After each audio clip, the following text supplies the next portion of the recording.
John Abraham ने उठाया बड़ा कदम। साजिद खान की फिल्म 100% से खुद को किया अलग, जारी किया नोटिस। एक के बाद दूसरी फिर तीसरी कार्तिक आर्यन की लगी लॉटरी। करण जौहर के साथ एक और फिल्म डन।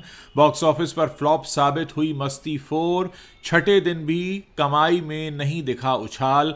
खबरों में आगे बताएंगे आपको। ब्राह्मण के श्राप से डर, अनुपम खेर ने बताया कैसे मिली थी महेश भट्ट की फिल्म।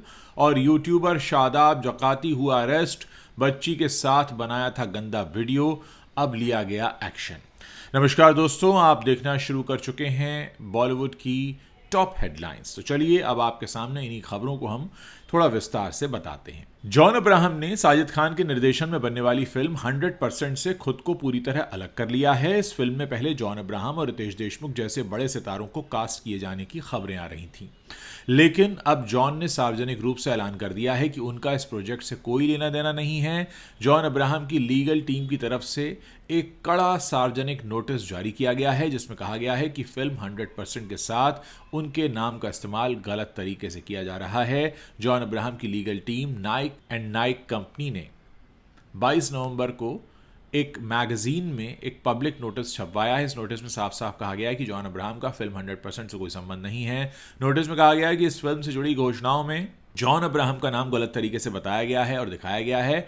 यह स्पष्टीकरण इसीलिए आया है क्योंकि इससे पहले 11 और 18 अक्टूबर के बीच जॉन अब्राहम का नाम रितेश देशमुख के साथ फिल्म की कास्ट में शामिल किया गया था। आगे नोटिस में सख्त चेतावनी दी गई है कि अगर उनके नाम का इस्तेमाल जारी रहा तो ये जानबूझकर की गई गलती होगी और जॉन अब्राहम के पास कानूनी कार्रवाई करने का पूरा हक सुरक्षित रहेगा। साथ ही साथ इसमें प्रोड्यूसर्स, डिस्ट्रीब्यूटर्स और मीडिया आउटलेट्स से तुरंत उनके नाम का इस्तेमाल बंद करने को कहा गया है। जॉन अब्राहम का इस तरह से फिल्म से किनारा करना 100% फिल्म के मेकर्स के लिए बड़ी मुश्किल खड़ी कर सकता है। चूंकि जॉन अब्राहम जैसे बड़े स्टार्स के नाम से फिल्मों की मार्केटिंग और दर्शक जुटाना आसान होता है, इसीलिए अब मेकर्स को अपनी मार्केटिंग स्ट्रैटेजी और कास्टिंग के बारे में दोबारा सोचना पड़ सकता है।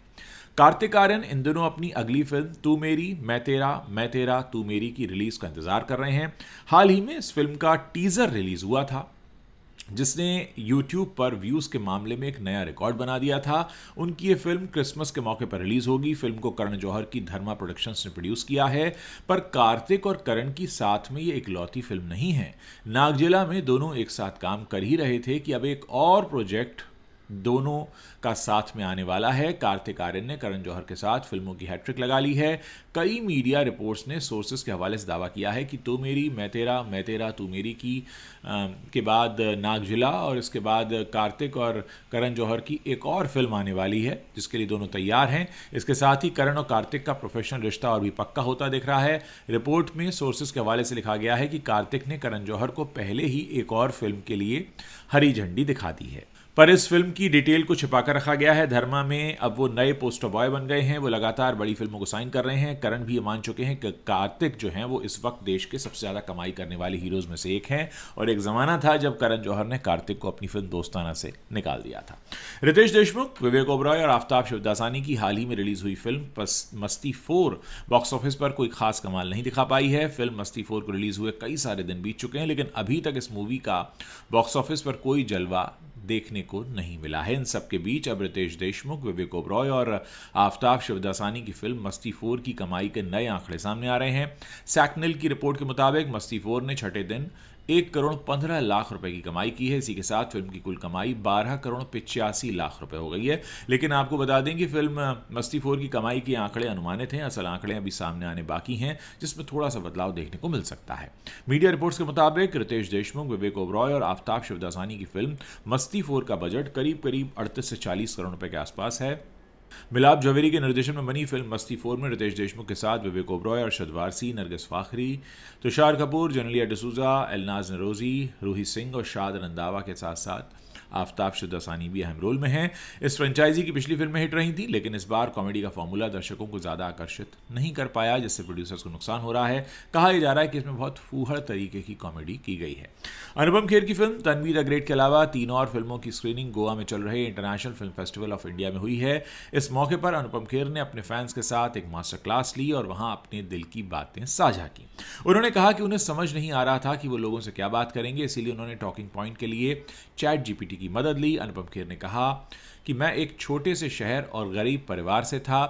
फिल्म इंस्टीट्यूट से पढ़कर जब मैं 1981 में मुंबई आया तब लोग बोलते थे कि क्योंकि तुम्हारे सिर पर बाल नहीं है इसलिए चाहे डायरेक्टर बन जाओ या कुछ भी कर लो पर एक्टर तो नहीं बन पाओगे। फिर किस्मत से मुझे गंजे होने की वजह से सारांश मिल गई। भट्ट साहब ने कहा कि तुम्हारे बाल नहीं है इसीलिए मैंने तुम्हें ये रोल दिया है। दरअसल उन्हें बूढ़े आदमी का रोल कराना था। मैंने भरी जवानी में उस रोल को करने का रिस्क लिया। मैं अभी भी खुद को बूढ़ा नहीं मानता, मुझ में अभी काफ़ी कुछ बाकी है। मैं अभी 70 साल का हूँ और मैं अगले 20 सालों तक लाइफ टाइम अचीवमेंट अवार्ड नहीं लूँगा।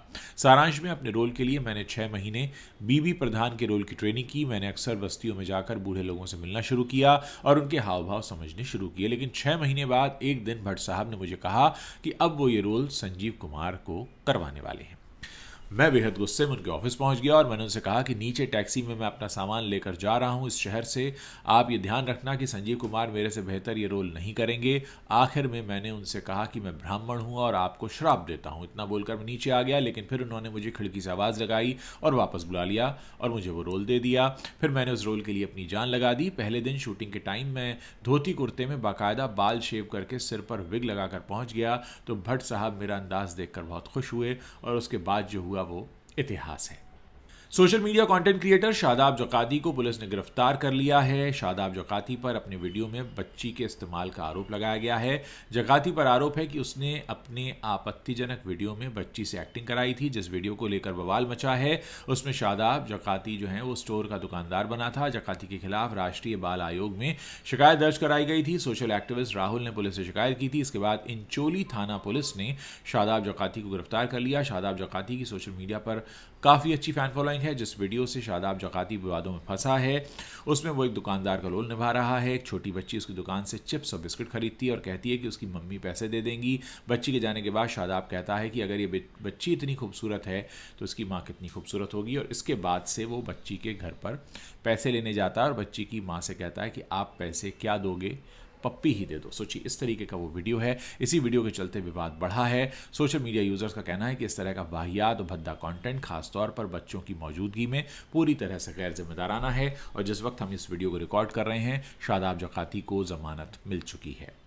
राखी सावंत 47 साल की हो गई हैं। उन्होंने अपना ये बर्थडे बहुत ही धूमधाम से मनाया। राखी ने अपने दोस्तों के साथ बर्थडे सेलिब्रेट किया जिसके वीडियो जो हैं वो सोशल मीडिया पर छाए हुए हैं। राखी का ये अंदाज फैंस को काफ़ी पसंद आ रहा है। राखी के बर्थडे सेलिब्रेशन की वीडियो जमकर वायरल हो रही है। राखी ने अपने बर्थडे पर जमकर डांस भी किया है। दोस्तों के साथ डांस करते हुए उनके वीडियोज़ खूब वायरल हो रहे हैं। राखी सावंत इन दिनों सोशल मीडिया पर छाई हुई हैं। वो किसी न किसी बयान की वजह से चर्चा में आ ही जाती हैं।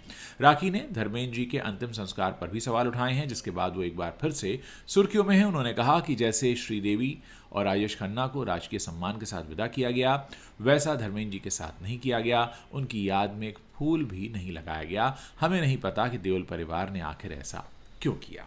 दोस्तों ये हैं इस वक्त की बड़ी खबरें जो बॉलीवुड से आती हैं और इंटरनेट पर छाई हुई हैं। वीडियो पसंद आए दोस्तों के साथ शेयर कीजिए। चैनल पर नए हैं तो सब्सक्राइब कीजिए ताकि जब भी नया वीडियो पोस्ट हो आपको उसकी जानकारी पहुंच सके। और अगर आप हमसे कोई शिकायत करना चाहते हैं, अपना सुझाव देना चाहते हैं, नीचे कमेंट सेक्शन है खुला हुआ है, वहां पर आप अपनी बात लिखिए और साथ में अपना नाम और अपने शहर का नाम लिखना मत भूलिएगा।